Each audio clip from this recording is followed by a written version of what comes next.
Bueno, pues vamos a informar, como todos los martes, sobre la situación de salud, en especial lo que se está haciendo para enfrentar la pandemia y todo el plan de vacunación. Vamos a iniciar con el doctor Jorge Alcocer, que también va a estar informando los martes sobre el abasto de medicamentos, que es algo de mucho interés para que no nos falten los medicamentos, sobre todo los más necesarios, indispensables, los que tienen que ver con la atención de niños con cáncer, de quienes más requieren de tener los medicamentos. Y todo el esfuerzo que estamos haciendo para contar con todos los medicamentos y cumplir con el compromiso de que se entreguen de manera gratuita. Atención médica y medicamentos gratuitos. Garantizar el derecho a la salud. Es un objetivo, un propósito que tenemos y que vamos a cumplir poco a poco, pero se va avanzando en ese propósito. Va a intervenir también el doctor Hugo López-Gatell para informar sobre la pandemia. Marcelo Ebrard para informar sobre el abasto de medicamentos, de cómo estamos consiguiendo vacunas, cuántas llevamos ya adquiridas de las farmacéuticas. Luego el general secretario, Luis Crescencio Sandoval, nos va a informar sobre la distribución, la logística de distribución de todas las vacunas, todo lo que se lleva a cabo para que lleguen las vacunas hasta los pueblos más apartados de México, que no solo se vacune en las ciudades, en los lugares de más fácil acceso, sino que todos tengan garantizado el derecho a ser vacunados, protegidos. Terminando la agenda de salud, le voy a pedir a Marcelo Ebrard que les informe sobre la llamada que tuvimos ayer con la vicepresidenta Kamala Harris, lo que se trató y de una reunión que se va a celebrar también el día de hoy con funcionarios del gobierno de Estados Unidos. Entonces empezamos con el doctor. Con su permiso, señor presidente, muy buenos días tengan todas y todos ustedes. Como ya informó el señor presidente, este es un tema importante para toda la población. Le hemos dado seguimiento, como ustedes saben, desde hace varias semanas y hoy seguimos informando los avances no tanto en la adquisición, sino en la llegada del sectorial de los medicamentos. Les hemos notificado en la primera imagen, si pueden por favor, sobre los medicamentos oncológicos, ustedes ya conocen esto, y los 22 diferentes tipos por especialidad médica que están en la gráfica de pasteles. Les recuerdo, como se ve en la tabla, que la demanda del sector salud incluyó 1,840 claves y al día de ayer se han recibido cerca de 32 millones de piezas de medicamentos, insumos que requiere todo el sector salud. En la siguiente tabla, que ya es familiar para ustedes, también del lado izquierdo se presentan en la primera columna órdenes de suministro de insumos médicos por cada una de las instituciones que están consideradas y que han trabajado continuamente en esta búsqueda sectorial de medicamentos. Y como pueden ver en la columna del lado izquierdo, también en medio, el 2 de agosto, les informamos hace 8 días, se habían recibido 262.231.729 piezas y con lo de ayer se agregaron ya 3 millones, lo de la semana, 3.441.070 piezas más, que corresponden a 3.699 órdenes de suministro generadas en la semana. Finalmente, también vemos en la tabla de la derecha, que como se demuestra, la entrega comprometida para que podamos tenerla el 27 de agosto, en que llegarán en total 16.505.000 piezas más de aquí al fin de agosto. En la última lámina, y de acuerdo a la emisión mensual de las órdenes de suministro de medicamentos, con corte al día de ayer, esperamos cumplir con esa cifra de 83.565.129 durante el mes de agosto, como les señalé, y en el mapa pueden ver las empresas distribuidoras de los medicamentos que corresponden a CIMSA, la compañía internacional médica que está en color amarillo y que cubre varios de los estados del país, MFA o Médica Pharma Arcar en azul, Vantage, el grupo que corresponde al grupo Bankish en verde y Birmex en rojo, que matizado está en los institutos de salud y desde luego en el área metropolitana. Esto desde luego integra la mayor parte de los ya mencionados antineoplásicos que, como ya les señalamos hace 1 y 2 semanas, están contempladas las adquisiciones para 1 a 3 meses sin tener, las adquisiciones ya están logradas, pero para la llegada de estos productos. Este es cuánto les puedo actualizar, vamos bien y desde luego estamos atentos a lo que se menciona en algunos momentos de que no llegan o que no están de la área de depósito, de donde están almacenados, a los hospitales y corresponde también la ayuda de la población usuaria para que nos hagan saber esto. En breve se va a tener una expresión mayor de la comunicación para que esto sea de inmediato atendido en el caso de que esto no fuera así. Muchas gracias. Muy buenos días, secretarios, muy buenos días. Muy buenos días tengan todas y todos ustedes. Vamos a comentar sobre el programa de vacunación COVID, el operativo Correcaminos y algunos elementos de llamado a la población que consideramos importantes para que sigamos teniendo éxito en el avance del programa, pero además en los beneficios que está teniendo en la reducción de la mortalidad y la enfermedad grave. Llevamos ya en este momento prácticamente 73 millones de dosis aplicadas. Esto corresponde a 51.4 millones de personas adultas que han sido vacunadas y por lo tanto 57% de la población adulta ya está protegida. La 54% son esquemas ya completos, tienen las 2 dosis o la única dosis en los esquemas de una dosis, y 46% son esquemas de reciente inicio. Lo que se puede notar es un gran entusiasmo, una gran afluencia de las personas de 30 a 39 años y también de 18 en adelante, 18 a 29 años, que representan el grupo de edad o los grupos de edad de las personas adultas de mayor número, y esto es muy alentador. Pero seguimos haciendo un llamado a que aquellas personas adultas de cualquier edad que no se hayan vacunado se vacunen. Y el llamado especial que hacemos hoy es a las mujeres embarazadas.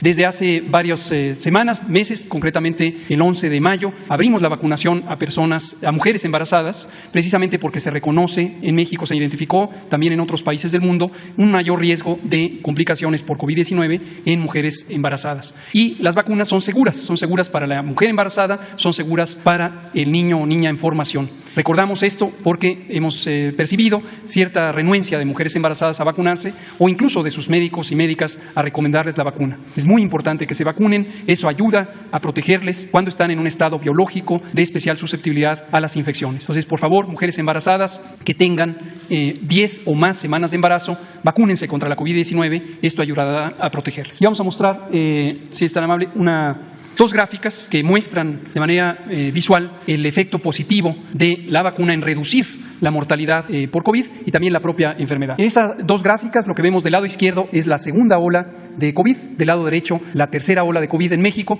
y lo que se ve en cada una de las barras de estas pirámides son los primeros 50 días de la segunda y de la tercera ola. Arriba está el día 1, abajo está el día 50. De modo que conforme progresan los días, se puede ver que van aumentando los casos, que están en la parte oscura de la gráfica, y las defunciones, que están en la parte clara de la gráfica. Y es a simple vista notorio cómo la tercera ola tiene una menor proporción de personas que pierden la vida en todas las edades, y particularmente en las edades mayores es donde vamos a ver que se disminuyó esta mortalidad. Entonces estos son 50 días, segunda ola, tercera ola. Y en la última gráfica que presentamos a continuación, ahora está ordenado por edad. La columna de hasta arriba son los niños y la columna de hasta abajo son personas de 80 años y más. Cada columna son 5 años de edad. Igual, lado izquierdo, segunda ola, lado derecho, tercera ola. Y lo que pueden ver es que se redujo muy sustancialmente la mortalidad en todas las edades, particularmente en las edades donde era más importante la mortalidad, que son 60 y más. Segunda cosa es que se redujeron los casos en las personas adultas mayores, que fueron las primeras en ser vacunadas. Y lo tercero que vemos, y es muy importante tenerlo presente con base en evidencia, es que la mortalidad en adolescentes y niños ya era muy baja en la segunda ola, continúa siendo baja en la tercera ola. Entonces, todas estas ideas que han circulado de que ahora es una epidemia de adolescentes y niños no tiene un sustento de evidencia ni en México ni en ninguna otra parte del mundo. Finalmente, recordamos, vacunarse contra la COVID-19 salva vidas, evita hospitalizaciones, y hacemos el llamado a mujeres embarazadas, 10 o más semanas de embarazo, acérquense a cualquier unidad de vacunación COVID y serán recibidas en cualquier momento para ser protegidas y proteger también a sus bebés en formación. Muchas gracias. Con su permiso, señor presidente. Muy buenos días a todas y a todos. La siguiente, por favor. Ayer se tuvo una llamada del señor presidente López Obrador con la vicepresidenta de los Estados Unidos, Kamala Harris. Se tocaron varios temas, en unos momentos más voy a informar sobre ello, pero de lo que estamos viendo ahorita, que son vacunas, se comentó ayer que México recibirá, o va a enviar Estados Unidos a México, 3,5 millones de dosis de la vacuna de Moderna, que por cierto ya fue o está por ser validada por COFEPRIS, y hasta 5 millones de dosis de la vacuna de AstraZeneca Oxford. Este envío, que será en las próximas semanas, va a complementar de manera importante el esfuerzo que estamos haciendo aquí en México. Agradecemos profundamente esta muestra que constata cuál es la relación entre los dos países. Esta gestión la encabezó el presidente López Obrador desde que vino la vicepresidenta Harris, que le comentó el presidente que para México era primordial esto, el poder acceder no solo a más vacunas de AstraZeneca, que como saben ustedes ya en México se está usando de manera muy amplia, sino también porque nos interesa la vacuna de Moderna, que es parecida o similar en tecnología a la que tiene Pfizer. Bueno, entonces vamos a continuar hoy el diálogo de alto nivel con los Estados Unidos para diversos temas que enseguida pasaré a comentar en un momento más. Hoy va a haber una reunión con varios funcionarios de Estados Unidos. Tenemos una visita que encabeza Jake Sullivan y va a venir también el secretario de Mayorkas, Juan González, que como ustedes saben vinieron hace poco a México, luego nosotros los visitamos en Washington, ahora ellos vienen a México. Son muy frecuentes estas reuniones y hay varios temas que estamos comentando con ellos que tienen que ver, entre otros, con las vacunas y la cuestión de la frontera México-Estados Unidos. La siguiente, por favor. Tenemos ya rebasamos 90 millones de vacunas el fin de semana y este mes vamos a rebasar 100 millones, de manera que continúa la producción, envasado y llegada de vacunas a México para sustentar el programa, el plan de vacunación que ha diseñado la Secretaría de Salud. La siguiente, por favor. Bueno, se hizo un llamado al G20 por instrucción del señor presidente de la República. Hay un acuerdo de la mayor parte de los países del G20 para que se reconozcan todas las vacunas que autorice la Organización Mundial de la Salud. O sea, que no se haga geopolítica con las vacunas. Si la Organización Mundial de la Salud reconoce y acredita una vacuna, todos los países tenemos que hacerlo. Y no unos sí y otros no, por razones de otro tipo. ¿A qué me refiero? Si tenemos Sinovac autorizada, Pfizer autorizada, AstraZeneca autorizada por la Organización Mundial de la Salud, pues todos los países, sea la Unión Europea, los que integramos la Comunidad de Estados Latinoamericanos y del Caribe, los Estados Unidos, Canadá, y así sucesivamente, todos deberíamos de reconocer las mismas y abstenernos, limitarnos de no hacer o no meter la política con las vacunas, porque es muy mala idea. Si está autorizada por la Organización Mundial de la Salud, que es la que formamos todos los países del mundo, pues debe estar acreditada por todos los países que somos partes de la Organización Mundial de la Salud. Bueno, esto es importante y se está avanzando con esta iniciativa que nos pidió el señor presidente que lo presentáramos, que toda la comunidad internacional entonces respetemos lo que nos está señalando la Organización Mundial de la Salud. Y creo que es todo, ¿verdad? Bueno, eso sería cuanto, señor presidente. Con su permiso, señor presidente. Vamos a informar sobre la distribución de la vacuna en esta semana. Adelante, por favor. Se recibieron entre el 15, 30, 31 de julio, 3 y 4 de agosto una serie de vacunas Pfizer, AstraZeneca y CanSino. Estas fueron trasladadas a INCAN y a Birmex para su notificación y se determinó la distribución de 4.133.063 dosis. Estas dosis fueron distribuidas por vía aérea y vía terrestre. Por vía aérea con aviones de la Fuerza Aérea Mexicana, un total de 1.390.553 dosis. Estas se distribuyeron el jueves 5 de agosto y el lunes 9 de agosto. El día 5 se establecieron dos rutas con aeronaves de la Fuerza Aérea. La ruta 1 cubriendo Tamaulipas, Nuevo León, Coahuila, Chihuahua y Sonora. La ruta 2 cubriendo Quintana Roo. Y el día lunes 9 se hicieron dos rutas para cubrir 6 estados. La ruta 1, Chihuahua, Sonora, Baja California y Sonora. Y la ruta 2 en Chiapas y Yucatán. La distribución terrestre se realizó de la siguiente manera. Fueron 2.742.510 dosis.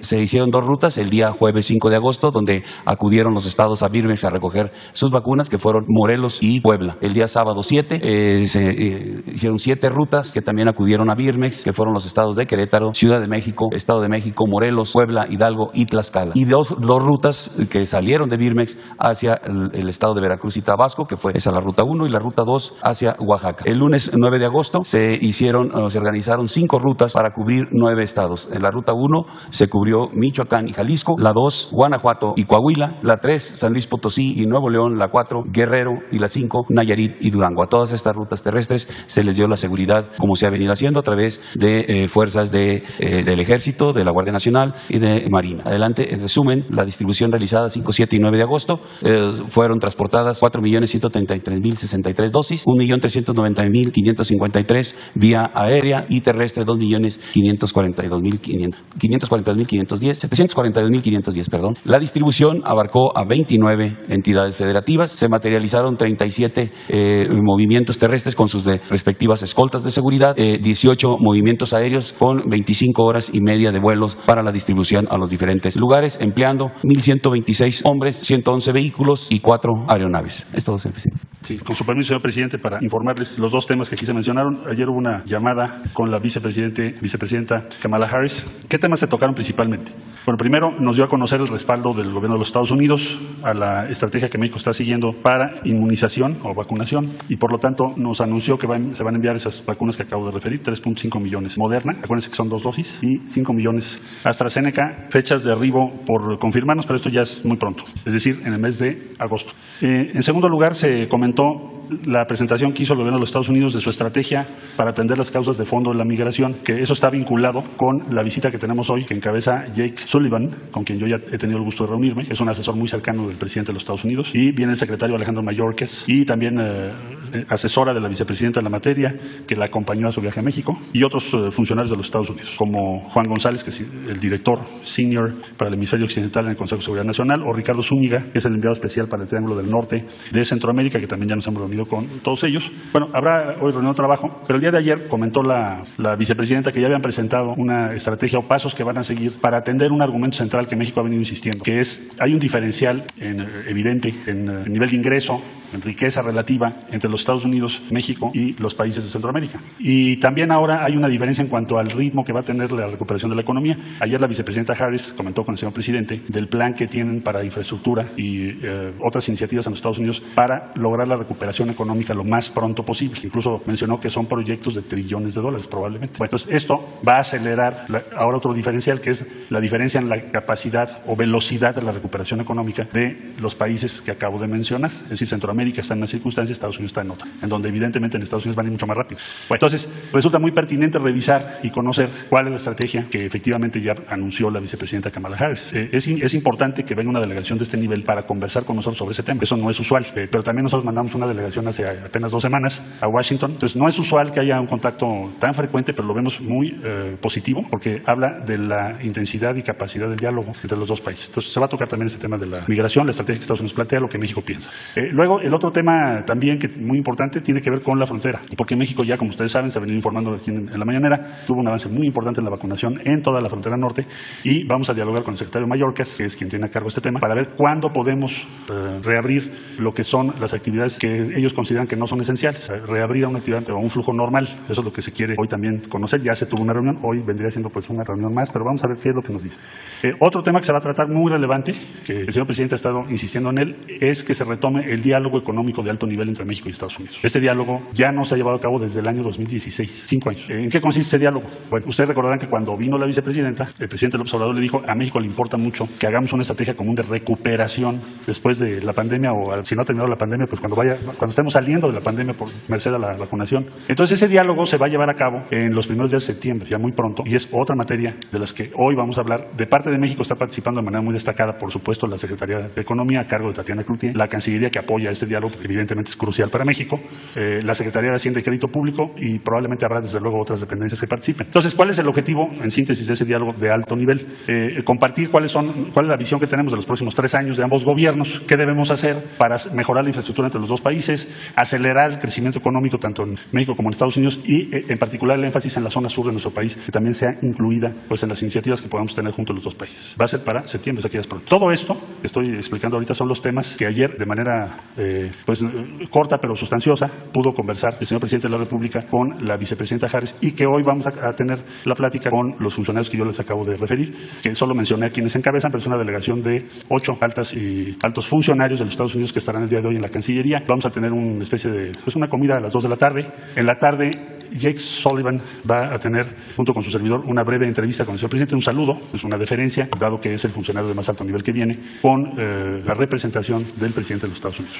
Va a visitar al señor presidente aquí a Palacio en la tarde, como a las 6:30 o 7 de la noche. Y tendrán ellos diferentes reuniones, pues también van a tener una reunión o una conversación con la secretaria de Economía. Entiendo que van a hacer una visita también al secretario de Hacienda, que es una visita de cortesía, y la reunión sustantiva será en la Cancillería de 2 a 4 de la tarde aproximadamente, por los temas que acabo de referir. Cuando termine la reunión, pues les daremos a ustedes a conocer qué avances se tuvieron, una vez que también el señor presidente haya recibido al señor Sullivan. Entonces, sintetizo, resumo. Pensamos que estamos en un muy buen momento en la relación con los Estados Unidos. Los temas que México ha planteado se están atendiendo. Los temas que a Estados Unidos le preocupan también los hemos tomado en cuenta, por supuesto. Y pues así es como se construye una buena relación con respeto entre ambas partes. De mi parte sería cuanto, señor presidente. A ver, sobre el tema de... Sí, buenos días, señor presidente. Felipe Fierro, de tiempo.com.mx y Puente Libre. No sé si el señor secretario pudiera precisarnos exactamente de qué se trata este diálogo, es decir, cuáles son las estrategias, un plan Marshall o bien una modificación en aranceles, alguna reclasificación en materia migratoria, apertura de algunas áreas económicas, renovación de deuda. Exactamente, ¿de qué se trata? El diálogo económico de alto nivel con los Estados Unidos tiene como propósito, el primer objetivo estratégico de celebrarlo cada año, que ahora lo vamos a retomar, es compartir las prioridades de ambos países que tienen alguna implicación bilateral. Ustedes comprenderán, y es evidente que si el 80% de nuestra actividad comercial es con los Estados Unidos, pues hay muchos temas que conversar. Para la agenda que se está preparando, la Secretaría de Economía la ha venido trabajando, y la parte esencial está destinada por parte de México. La prioridad de México, ¿cuál sería? Las cadenas de valor que podemos integrar entre México y Estados Unidos después de la experiencia que tuvimos en la pandemia y las nuevas iniciativas que vienen en los próximos años de cómo va a evolucionar la economía y qué papel va a tener Norteamérica en México, que también el presidente ya lo ha comentado varias veces aquí en este foro. Entonces, ¿esto qué quiere decir? Por ejemplo, el presidente de Estados Unidos, y en eso evidentemente México va a participar, está planteando que se acelere la transición de vehículos de combustión con combustibles fósiles a eléctricos. Bueno, pues en México tenemos una planta, una industria automotriz enorme. Entonces, evidentemente a nosotros también nos interesa participar y que seamos entre los diferentes países de Norteamérica, que somos Canadá, Estados Estados Unidos y México, seamos los que tengamos el avance más significativo a nivel mundial, como hoy ya está ocurriendo, porque la empresa norteamericana Tesla es la número 1 en ventas de vehículos del mundo, ya no es Toyota o Volkswagen. Entonces, los cambios tecnológicos que ha habido hacen que vaya cambiando pues, el mercado. Va a haber muchos efectos de esto también ahora, después de la pandemia. Por ejemplo, el comercio electrónico ha crecido exponencialmente respecto a lo que era antes. Entonces, tenemos que prepararnos entre ambos países. Hay varios temas que tenemos que conversar. La infraestructura en toda la frontera la tenemos que mejorar aceleradamente, porque ya el tránsito, el tráfico que tenemos entre México y Estados Unidos es el más importante del mundo y va a seguir siéndolo. No solo va a seguir siéndolo, va a crecer aceleradamente. El tema, por ejemplo, de las vacunas que estamos viendo, bueno, tenemos que ampliar las capacidades de México junto con Estados Unidos para ampliar la producción en nuestro país. Entonces, todos estos temas que te acabo de referir de manera un poco sintetizada, los está conduciendo la Secretaría de Economía. ¿Significaría financiamiento por parte de Estados Unidos para proyectos de infraestructura, completamente carreteras, aeropuertos, ferrocarriles?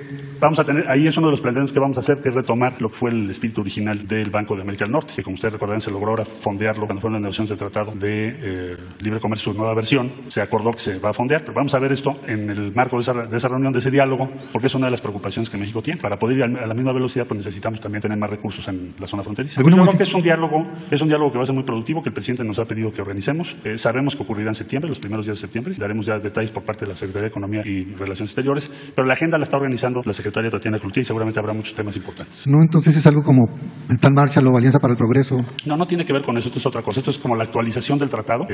Ya estamos en otra etapa en donde interesa mucho que México y Estados Unidos se entiendan económicamente hacia el mediano plazo. ¿Se va a modificar el tratado? No, no tendríamos por qué, esa es una negociación que ya concluyó. Pero estás en otra etapa, no sé si desde 2016 no se había hecho este diálogo. Entonces México va a plantear sus prioridades y pensamos que el hecho mismo de que se realice este diálogo habla de que México y Estados Unidos van a caminar juntos para acelerar el desarrollo económico de ambos países. Finalmente, señor secretario, Estados Unidos ya abrió, o más bien, Estados Unidos y Canadá ya abrieron sus fronteras libremente.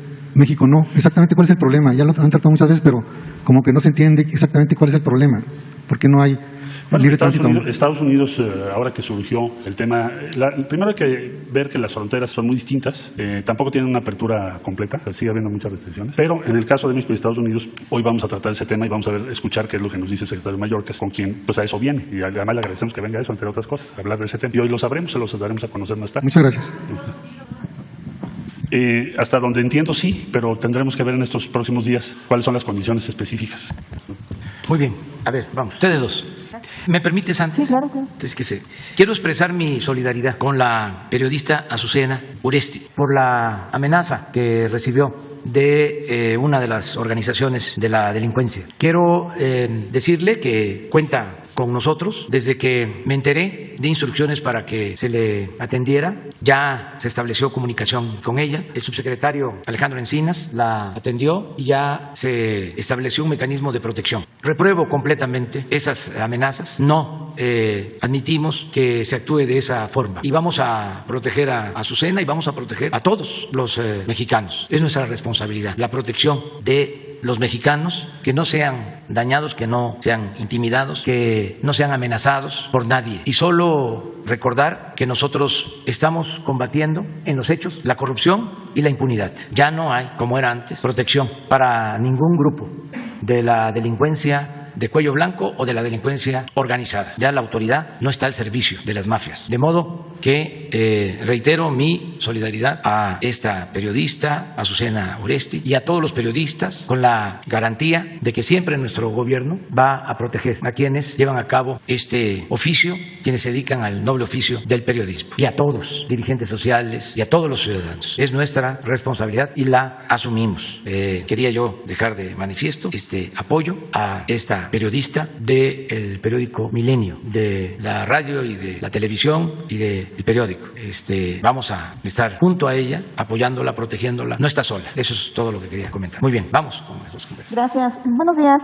Liliana Noble de Pulso Saludable. Preguntarle, señor presidente, si con estos 3.5 millones de vacunas de Moderna y los 5 millones de Astra, ya decía que es una donación. ¿Por qué hace este tipo de donaciones últimamente Estados Unidos? No sé si está pensando en apoyarnos para hacer la reapertura de las fronteras un poco más rápido. No sé si me pudieran ayudar con esa pregunta. Gracias. Bueno, siempre ha habido una actitud solidaria del gobierno de Estados Unidos. Desde las primeras conversaciones que tuve con el presidente Biden, le traté el tema de las vacunas y ofreció atender nuestra petición. Pasó el tiempo y nos entregaron 1.350.000 de Johnson & Johnson y se volvió a solicitar apoyo. En la entrevista, en el encuentro que tuvimos aquí en Palacio con la vicepresidenta, ya volví a plantear el asunto, en especial porque queríamos vacunar todos los municipios fronterizos para facilitar lo de la apertura por completo de la frontera. Ya avanzamos, ya se vacunaron a todos los mayores de 18 años en 45 municipios fronterizos. En Baja California,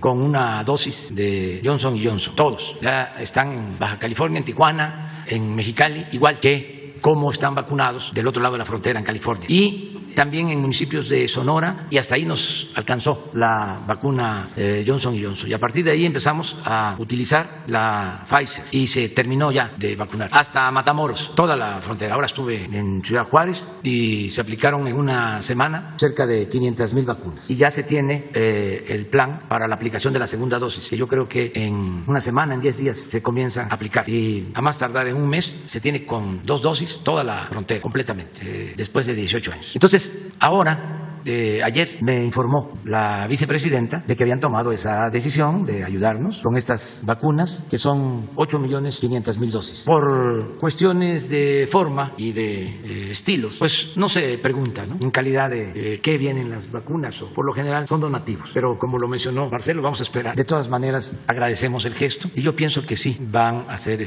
donadas las vacunas. Con esto, pues vamos a seguir avanzando en la vacunación. Ellos están ayudando. Son acciones humanitarias, son muestras de solidaridad. Lo mismo estamos haciendo nosotros con otros países. Estamos ayudando, enviando vacunas a Guatemala, Honduras, El Salvador, Paraguay, Jamaica, Bolivia, Belice, y vamos a seguir ayudando. Por ejemplo, en todos estos países se mandaron vacunas para una dosis y ya estamos programando entregarles la segunda dosis. Entonces debe de prevalecer esta actitud solidaria y lo agradecemos mucho del gobierno de Estados Unidos. Gracias, señor presidente. Y en un segundo tema, ayer la doctora Claudia Sheinbaum presentó el programa Salud en tu Vida, Salud para el Bienestar. Quisiera saber de qué manera el gobierno federal va a apoyar este proyecto de manera local y también conocer si este mismo se va a tomar como ejemplo para llevarlo a toda la República y que todos los demás estados hagan copia social con este programa, que me parece interesante para buscar reducir los índices tan elevados y la prevalencia y la incidencia de la obesidad, la diabetes y la hipertensión en el país. Que es muy bueno el programa y que lo presentó ayer en una reunión que tuvimos con el sector salud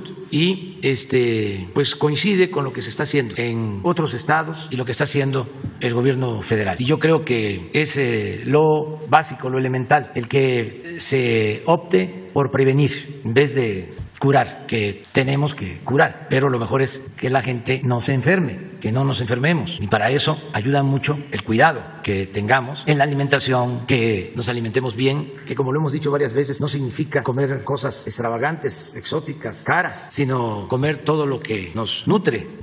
Vitaminas, hay muchas vitaminas en las frutas. México es de los países que tiene más frutas en el mundo, de todo tipo de frutas, y son vitaminas. Proteínas, que no solo se obtienen comiendo carne de res, de cerdo, de pollo, se obtienen también del frijol. Y carbohidratos. Tenemos un alimento extraordinario, que es la tortilla, que se hace con el bendito maíz. Con el maíz se hacen muchísimos platillos y es muy sano. Entonces, comer bien, no consumir productos chatarra que dañan mucho, hacer ejercicio, todo eso es muy importante. Y los que por cuestiones hereditarias, por otras causas, ya tienen hipertensión, diabetes, otras enfermedades, pues que sean atendidos. Es muy importante el que se pueda atender pronto un infarto, porque se puede salvar la vida de una persona infartada si se atiende pronto, si no se tiene el medicamento, si no hay manera de trasladar a un infartado a un centro de salud, a un hospital donde exista un medicamento y luego a un hospital donde pueda ser atendido, incluso intervenido, pues entonces se pierden vidas. Además de los que fallecen lamentablemente por COVID, pues hay muchos fallecimientos por infarto en el país y por otras enfermedades. Entonces lo que está haciendo el gobierno de la ciudad es muy bueno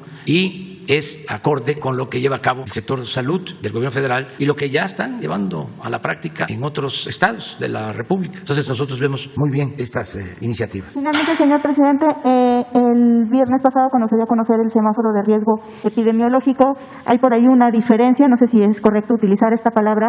La Secretaría de Salud hace la recomendación de que la Ciudad de México debería estar en semáforo rojo, pero el gobierno local, con la autonomía que le corresponde, dice que estamos en semáforo naranja. Aprovechando que están aquí, tanto el doctor Alcocer como el doctor Gatell, no sé si sería muy atrevido si me pudieran apoyar ellos platicándonos cuál es la diferencia que existe o por qué se dio esta circunstancia, porque la población está o estamos confundidos. De pronto llegas a algunos lugares y hay pegados dos tipos de semáforos, entonces ahí qué es lo que se tiene que hacer al respecto, porque faltan 2 semanas para continuar con este semáforo. Gracias. No hay diferencias de fondo.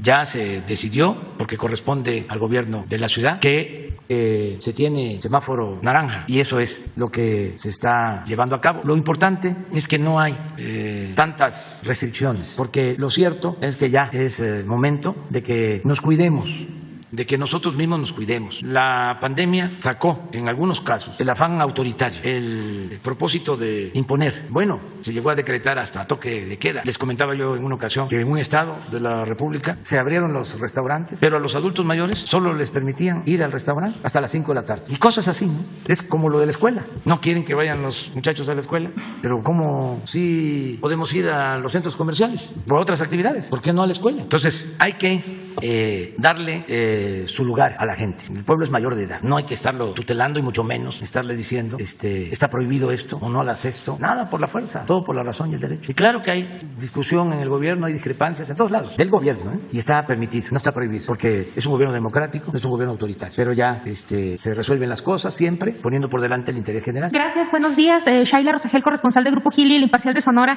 La Crónica de Mexicali y Frontera de Tijuana. Preguntar sobre la plática, la conversación de ayer que tuvo con la vicepresidenta Kamala Harris. Se comentó como posible fecha de reapertura de la frontera el 21 de agosto. Esa es mi primera pregunta. Si se puso sobre la mesa esta fecha y también sobre la conversación que van a sostener con el señor Mayorkas. ¿Qué argumentos va a poner México sobre la mesa para convencer sobre esta reapertura? ¿Cuáles han sido las pérdidas económicas de que esté cerrada la frontera terrestre desde marzo del año pasado? No sé si tenga el canciller estos datos para ambos lados de la frontera. Es mi primera pregunta. Bueno, yo le traté el tema. Hablamos de la vacunación y de la importancia de abrir la frontera, que nos interesa mucho. Y ella, la vicepresidenta Kamala Harris, coincidió, me expresó que también a ellos les importa que se abra por completo la frontera, pero que se tienen que ver algunos asuntos, ¿no?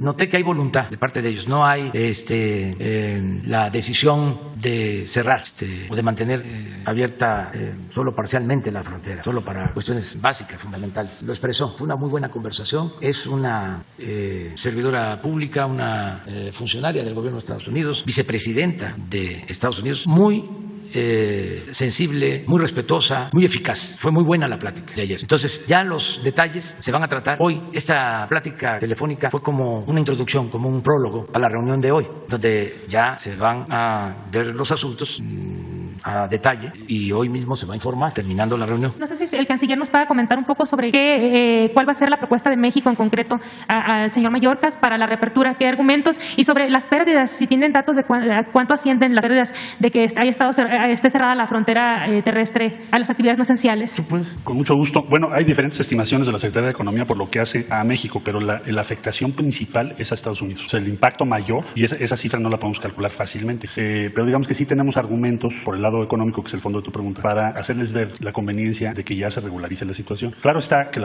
los contagios que crecieron tanto allá como acá nos dificultó en este último mes poder avanzar más rápido a la reapertura. Entonces, ¿qué vamos a compartir en la reunión? Vamos a compartir que México tiene un avance muy notable en la vacunación, tal cual lo dijo el presidente López Obrador, porque si no tuviésemos esa vacunación, pues es muy difícil que pidamos que se regularice las circunstancias. Entonces ya la tenemos. Inclusive, en algunas ciudades estamos por encima del promedio que ellos tienen. Entonces, pienso que tenemos buenos elementos, tanto por el lado económico-comercial como por el lado de la cuestión de salud, para que ellos consideren acelerar esto. Hay dos modalidades, ya ellos sabrán qué es lo que van a hacer. Si lo van a hacer, digamos, cambiando las actividades que se consideran esenciales, es decir, ampliando las actividades permitidas, o si lo van a hacer de otra forma, pero eso ya le corresponde a ellos. Entonces, el que venga hoy el secretario Mayorkas nos da la posibilidad de dialogar directamente con el titular, con el responsable, y vamos a aprovechar la reunión para plantearle estos elementos. ¿Se descarta que se pudiera reabrir el 21 de agosto o hay alguna fecha probable? El 21 de agosto yo lo vería muy pronto. No creo que sea factible. sería alimentar una expectativa que no tenemos fundamentos para decir que se va a llevar a cabo. No lo veo tan próximo como el 21 de agosto, pero sí esperaríamos que hoy nos puedan dar una respuesta de qué pasos se tomarán para que lo más pronto posible, después del 21 de agosto, se pueda reactivar la economía de la región fronteriza. Muchas gracias. En otra pregunta, presidente, me gustaría saber cuál es su opinión sobre los resultados en Tokio por los atletas mexicanos. Se estimaba que se iban a traer 10 medallas, se trajeron 4.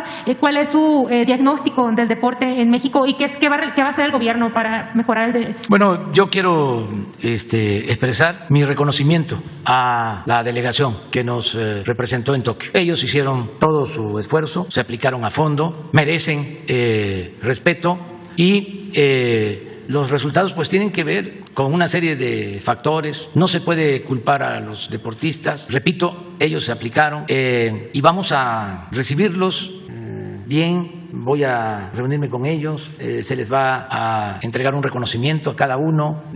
Los que, no voy a presumir, pero los que hacemos deportes, los que jugamos béisbol o fútbol, los que boxean, los que corren, pues saben de que pues es una competencia, a veces se gana, a veces no. Así es el deporte, hay una serie de factores. No es ganar siempre, lo importante es seguir practicando el deporte, no rendirnos, son procesos. Entonces vamos a seguir ayudando en todo lo que tiene que ver con el deporte, lo estamos haciendo. El deporte que se practica en los pueblos, en las colonias, en los barrios, y el deporte profesional de alto rendimiento, vamos a seguir apoyando el deporte, porque no solo son medallas, acabamos de hablar de que el deporte es medicina preventiva, todos tenemos que ser campeones en eso y obtener medallas. Entonces sí, vamos a seguir ayudando e impulsando el deporte, y yo les mando a todos los participantes un abrazo y mi reconocimiento. Presidente, ya por último, sobre la regularización de autos de procedencia extranjera, en Baja California, si tiene el dato de cuántos se estiman que se van a regularizar, qué características deben de cumplir estos autos para ser considerados en el programa, cuáles serán los requisitos y los costos, y también cuántos vehículos consideran que podrían regularizarse en todos los estados de la frontera, porque ayer entiendo que usted comentó que se va a extender este programa a toda la frontera. En un mes vamos a tener ya resultados, van a estar definidos los mecanismos para la regularización de estos vehículos. Vamos a iniciar en Baja California, en las ciudades de Baja California, en Tijuana, ahí vamos a comenzar. Estuve en Juárez y también, una vez que se concluya con Baja California, vamos a la frontera de Sonora, de Chihuahua, de Coahuila, Nuevo León, Tamaulipas, en todas las ciudades fronterizas. Es un programa que vamos a aplicar. Pero estamos definiendo el procedimiento, las condiciones. Ya planteamos que lo tenemos que hacer por seguridad. Ahora en Juárez me planteó un compañero de ustedes, una compañera, que los vehículos que se utilizan para cometer delitos en un porcentaje considerable, habló del 70%, son carros irregulares y no se sabe a quién responsabiliza. Entonces, por seguridad necesitamos tener este registro, este padrón. Y también porque hay mucha gente en la frontera que no tiene para comprar un vehículo nuevo de agencia, y con esos vehículos que son más baratos, pues se mueven, van a su trabajo, llevan a sus hijos a la escuela, y ese es otro elemento también a considerar. Entonces estamos viendo todo esto y escuchar también a los distribuidores, los que se oponen, para llevar a cabo un programa lo más consensado posible. Pero sí va a haber una respuesta. Es que estamos viendo esto en la Secretaría de Economía, que es a la que corresponde, pero ya tiene que haber respuesta en un mes. Es como el caso del gas de bienestar. Dije 3 meses, ya han transcurrido como 1 mes y medio. Creo que antes de 3 meses ya van a estar distribuyéndose cilindros de gas en la Ciudad de México, del gas bienestar. A ver, compañero. Gracias. Buenos días, presidente. Buenos días a todos. Precisamente sobre el tema del gas, presidente, el día de hoy en Reforma publicamos un reportaje que evidencia cómo compañías gaseras y sus comisionistas, esta última franja o último tramo de la distribución del gas LP, están vendiendo cilindros ordeñados hasta de 43% menos del producto que deberían vender, presidente. Preguntarle qué reporte tienen sobre este tema de los cilindros ordeñados y si considera que pudiera ser una consecuencia indirecta de este tope que pusieron a los precios en el gas LP, presidente. No. Yo creo que siempre ha habido esa queja de que el gas no alcanzaba para muchos días. Eso siempre se ha padecido, desgraciadamente. Entonces, no es un asunto nuevo. No es que como se puso un precio máximo, ahora se están cobrando a la mala, no llenando los cilindros. De todas maneras, vamos a seguir inspeccionando y se tiene que resolver este asunto. El gas bienestar, además de que se va a ofrecer a un precio justo, va a llevar la garantía de que va a entregarse completo. Ese es el compromiso que se está haciendo. En el caso de las gaseras que ya están operando, ¿podrían ampliarse los operativos operativos para verificar que efectivamente se den los cilindros completos. Sí, porque no es nada más el precio, sino también el que alcance el gas, o sea, que esté completo el cilindro, de 20, de 30 kilos. La gente lo sabe. Y tampoco nos podemos apresurar a decir que ya están entregando cilindros con la mitad, porque no es así. Hay que esperar un poco. No es que se estén desquitando estos gaseros con el consumidor a partir de este tope a los precios. No. Yo incluso quiero hasta agradecerles porque cumplieron. Sí hubo una disminución del precio. Y esto ayuda, y eso es lo más importante, a la economía popular. Eso es lo principal. Pero también ayuda para que no se dispare la inflación. ¿Por qué no vemos lo de ayer, del precio del gas? No puede ser que bajaron y que de inmediato dieron la orden. A ver, no llenen los cilindros. Sería mucha perversidad y tenemos que confiar en la gente, porque si no confiamos y pensamos que todos son malos y que todos son corruptos y que todo está podrido, pues no. Hay empresarios con dimensión social y sobre todo trabajadores, la gente del pueblo. Ya no los hubiesen mandado a decir, porque yo ando en la calle y estoy recogiendo los sentimientos de la gente. Entonces no nos adelantemos. Esto es muy importante. Esta disminución, aquí venía, este es el estacionario y este es el de cilindros, que es el que más consume la gente, mayor porcentaje. Y miren, se tomó la decisión y se redujo. Entonces este diferencial, pues no lo pueden compensar quitándole la cantidad de gas que llevan los cilindros. O sea, sería, repito, muy perverso y inaceptable de comprobarse, ¿no? ¿Tu balance a unos días de que se fijaron estos topes máximos es positivo? Es esto, muy positivo. Y esto se va a complementar con el gas bienestar. ¿Por qué se incrementó tanto el precio del gas? Porque no había competencia, no hay todavía. Entonces es importante la competencia, que no haya monopolios. Entonces antes, como aquí lo explicaban ustedes, Pemex intervenía, no solo en el abasto a mayoristas, sino en la distribución. De repente deja Pemex de intervenir, dejan todo al mercado y se vuelven monopolios y se afecta a la población. Entonces por eso vamos a continuar dándole seguimiento al gas para que den cilindros completos y se mantenga un precio justo. Presidente, y en un segundo tema, si me permite, sobre la crisis en el Tribunal Electoral. Ayer se da lugar a lo que parece una vía para superar esta problemática. Se retiran los dos presidentes que habían, tanto el depuesto como el que había sido elegido. Se nombra un presidente interino durante un mes para agilizar un proceso de transición que le llaman. ¿Considera que con esta solución o con esta vía que encontraron en el tribunal queda zanjada la problemática en el Tribunal Electoral? No, porque no está bien el tribunal.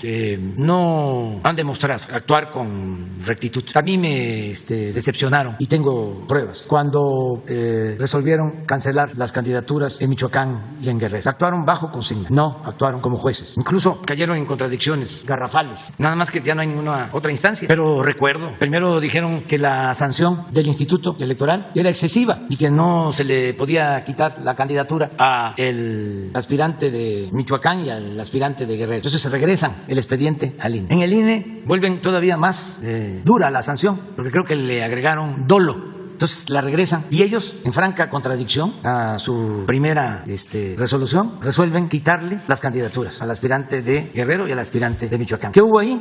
Mano negra. Ya llevo yo muchos años en esto, no me estoy chupando el dedo. Entonces ya no les tengo confianza. Lo mejor es una renovación, porque la democracia tiene que estar en manos de gente incorruptible, honesta. Ese es mi punto de vista. Desde su punto de vista, entonces, poner a un interino durante un mes no va a servir de nada. No quiero hablar más del tema, porque eso les corresponde resolverlos a ellos. Cuando me reuní con el presidente de la Suprema Corte y me explicó de que no puede ni siquiera la Corte intervenir, porque cuando los nombraron los volvieron completamente independientes. Claro, independientes del pueblo, no de la mafia del poder, al grado que no puede el Poder Judicial hacer nada. Se supone que dependen del Poder Judicial, pero ellos son completamente autónomos, porque la partidocracia los impuso, además con el apoyo de ministros de la Suprema Corte, porque hasta se les amplió el plazo. Esto que le negaron al presidente de la Corte, que se rasgaban las vestiduras, los mismos ministros que votaron por ampliarle el plazo a los magistrados electorales, los mismos ministros que ampliaron el plazo, son los que estaban en contra de que se ampliara el plazo para el presidente de la Corte, que quería llevar a cabo la renovación del Poder Judicial y combatir la corrupción. Entonces hay mucha hipocresía, son muy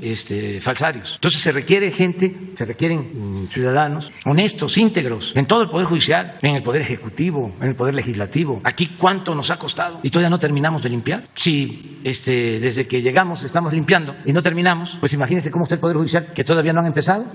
no han hecho nada por limpiar el Poder Judicial, y el que tenía ese propósito fue avasallado por los que vienen del antiguo régimen, ministros acostumbrados a servirle a los potentados, no al pueblo. Decía el ministro Saldívar hace un rato a través de su Twitter que con esta vía que plantea el tribunal, la crisis en esta institución ha sido superada. ¿No coincide con él? No coincido. No coincido, eso tiene que renovarse. No hay más que una renovación tajante, tanto en el INE como en el tribunal. A ver.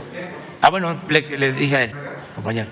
Presidente, a propósito de... Buenos días, perdón, Hans Salazar de Noticiero en Redes. A propósito del tema de la Suprema Corte, de cómo ya se está planteando las cosas y que usted ahorita lo está confirmando, ¿usted tiene alguna estrategia diferente para promover alguna reforma de fondo? Es decir, el primer plan era esta ampliación de mandato del ministro Saldívar. Sin embargo, ya en estos días, bueno, pues se ha descartado por completo. ¿Algún otro plan usted tiene ya en marcha? ¿Usted cree que sigue siendo viable esta reforma de fondo de la Suprema Corte, del sistema judicial en nuestro país? ¿O ya lo ve muy complicado para el resto del sexenio? Yo creo que lo que podemos hacer todos los mexicanos es exigir que los jueces, los magistrados, los ministros actúen con rectitud y con honestidad y no dejar de denunciar hasta que ellos mismos, sin injerencismos, lleven a cabo una reforma. Yo no voy a proponer un cambio a la Constitución como lo hizo Zedillo, no, porque quiero que haya división y equilibrio de poderes. Al mismo tiempo voy a estar denunciando todos estos actos de corrupción que se dan en el Poder Judicial, como cualquier ciudadano. Y tengo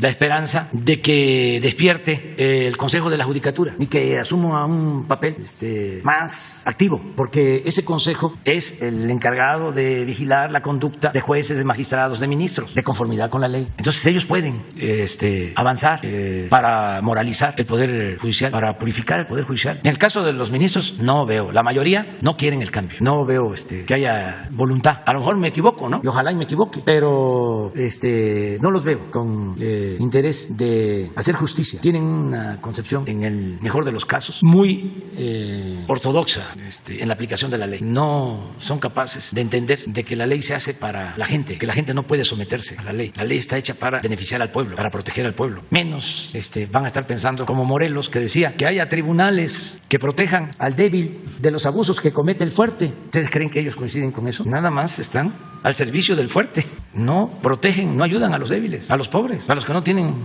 agarraderas, no tienen influencia. Parte de la reforma esta que se frenó incluye el que el Poder Judicial tenga más defensores de oficio para el pueblo, que la gente pueda tener abogados que los defienda, sobre todo la gente que no tiene para pagar abogados. Pero ¿a quiénes atienden los ministros? ¿A quiénes atienden los magistrados? ¿A quiénes atienden los jueces? A puro abogado de despachos que cobran muchísimo dinero por defender a sus clientes. ¿Y quiénes son sus clientes? Pues los que tienen mucho dinero. Entonces, ¿quién defiende a la gente humilde? ¿Quién defiende a los pobres? Vean la agenda de un ministro, revisen la agenda de un magistrado, revisen la agenda de un juez. ¿A quiénes reciben? Puro abogado influyente. ¿No se acuerdan de que habían abogados hasta hace poco que eran especialistas en proteger a gente corrupta? Que hasta se anunciaban y eran famosos porque decían que ninguno de sus clientes estaba en la cárcel. O otros que eran magos en el manejo del influyentismo. Ni siquiera hacían un oficio, una denuncia. Tenían ahí sus ayudantes. Ellos se dedicaban a las relaciones públicas y al influyentismo. Y se hicieron inmensamente ricos. Hay abogados en México que son de los abogados más ricos del mundo. De esa forma. Entonces sí tiene que haber un cambio, pero tiene que darse al interior del Poder Judicial. ¿Usted ya no intentaría una reforma desde el Ejecutivo? No, porque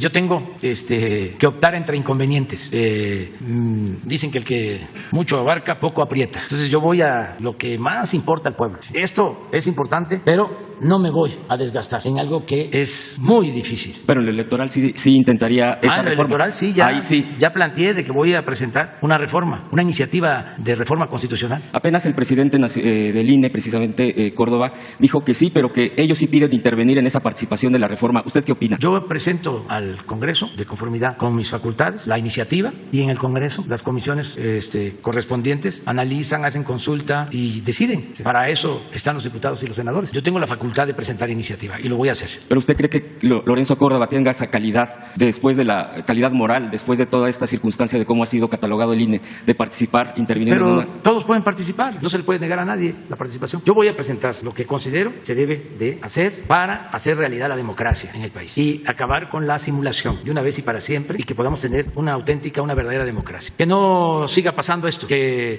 se está dando en el Tribunal Electoral. Pero no solo eso, que no suceda lo que pasó en la consulta de hace unos días, que en vez de promoverla, que es su función, su responsabilidad del INE, ¿sí?, se dedicó a bloquearla o a simular de que se llevaba a cabo la consulta, pero con desgano, sin estar convencidos, sin estar conscientes, simulando. Entonces ya no se requiere eso. Precisamente ya me están hablando. Okay, rapidísimo. Precisamente en este tema dice el INE, siempre y cuando, por ejemplo, para el próximo año, la consulta de revocación, me den el dinero. Si no, no habrá casillas al 100 nuevamente. No, pero no solo eso. Ayer me entero de que se reúnen los senadores de todos los partidos y convocan a un extraordinario para tratar el desafuero de unos de 2 diputados, funcionarios o políticos, pero no incluyen en el orden del día lo de la aprobación de la ley para llevar a cabo la revocación del mandato. La reglamentaria. La reglamentaria. Imagínense cuánto tiempo ha pasado. Ahora resulta que los legisladores no quieren la revocación del mandato, pero todos, en general, o no se han enterado de que hace falta la aprobación de esa ley reglamentaria, porque si no existe la ley reglamentaria, aunque esté en la Constitución, no se va a poder llevar a cabo la revocación del mandato. Y esto es con malas intenciones, o sea, es deliberado. Entonces, qué bien que me pregunta sobre eso, porque aprovecho para hacer un llamado respetuoso a los legisladores de que ya resuelvan. A todos, y que se convoque, porque ya ha pasado bastante tiempo, a que se aprueben o no las 2 leyes que están ahí desde hace tiempo. Una, que es la ley reglamentaria para la revocación del mandato. Ahora me pregunto, ¿por qué no quieren que se le pregunte al pueblo? No tiene que ver con la sucesión, presidente, con ya un tema de sucesión presidencial. No. Tienen que ver con el miedo al pueblo, el miedo a la democracia. No son demócratas. O tiene que ver con que algunos ni siquiera se han enterado de que hace falta la aprobación de esa ley para que el primer domingo de abril del año próximo la gente pueda decidir si me quedo o me voy, si me mantienen la confianza o me quitan la confianza. Entonces, esa es una. Y la otra es que propuse que el presidente no contara con fuero. Aprobaron la reforma constitucional solo para el caso del presidente, porque primero planteé para todos que se quitara el fuero. No pasó, y no pasó, y no pasó. Ahí tenían la iniciativa. Luego volví a insistir hasta que les insinué de que no incluyeran a todos, nada más al presidente, porque es un compromiso que hice y los compromisos se cumplen. Bueno, se aprobó de que el presidente pueda ser juzgado no solo por traición a la patria, sino por cualquier delito, por corrupción y como a cualquier otro ciudadano. Ya está en la Constitución, ya está aprobado, pero falta la ley reglamentaria. Y lo mismo, ayer convocan extraordinario, ya se está terminando esta legislatura y resulta de que no incluyen tampoco la aprobación o no aprobación de esta otra ley. Entonces, ¿de qué se trata? Lo tengo que decir así porque creo que muchos legisladores no saben de esto y ahora estoy seguro que le van a pedir a sus coordinadores parlamentarios que les expliquen o van a buscar dónde están las iniciativas y por qué no se aprueban. Que se activen. Presidente, por último, antes de que se vaya, rapidísimo, le comento que hay 2 casos precisamente por un sistema judicial bastante deficiente y todo esto que ya se ha mencionado. El tema de la diputada Liliana Goyas, pues es delicado. De hecho, ya ha subido un video donde la han golpeado, la han vejado. Es una diputada local del Estado de México porque se atrevió, todo parece indicar que de ahí proviene estas amenazas, incluso ya de muerte, porque se atrevió a cuestionar al Sindicato Único de Trabajadores del Estado de México en el Pleno. Y sin embargo, bueno, ella denuncia que sus propios compañeras no la han querido apoyar, le han dado la espalda y bueno, pues ella está escondida, tiene miedo. Es una denuncia que, repito, subió un video a las redes sociales, está ahí a la vista y bueno, pues está desesperada, pide apoyo porque a nivel local, digo, en el Estado de México nadie le ha brindado. Y el segundo punto, rapidísimo, es Antonio Barragán y Gilberto Baena. Son 2 exlíderes, exmiembros de la organización del campesina Sierra del Sur de Guerrero, que usted conoce perfectamente porque tiene bastantes años este tipo de organizaciones, y que fueron una de las organizaciones, ellos incluso fueron víctimas afortunadamente no los mataron en el vado de Aguas Blancas, el famoso asesinato a mansalva en el 95, en fin, todos estos casos terribles de nuestro país. Ellos huyeron hacia San Quintín, Baja California, pues para salvar la vida. Allá se fueron de jornaleros, trabajaron y sin embargo llegó prácticamente la mano hasta allá de García Luna, está señalado por ellos, de Genaro García Luna, y con obviamente más cómplices, perseguidos políticos, están encerrados después de 20 años bajo tortura, bajo amenazas, están en penales. Y lo digo porque a propósito del decreto que usted ya ha anunciado respecto a esto, no les quieren aplicar el protocolo de Estambul, que es también uno de los requisitos para poder procesar este tema del decreto.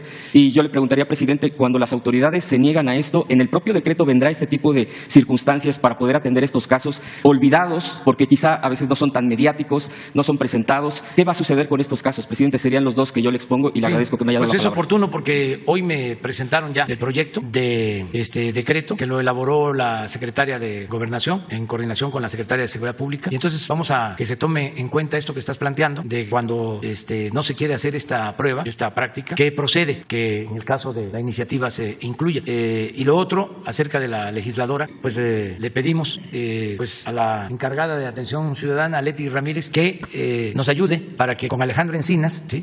Se le proteja, se le apoye a esta legisladora. Sí, sobre todo porque hoy quedamos de dar la última revisada al decreto y ojalá y se incluya eso que estás planteando. ¿Mande? La voy a firmar esta semana. Sí, pero se va a publicar y ya van a tener ustedes toda la información. Sí, muy bien. Muchas gracias.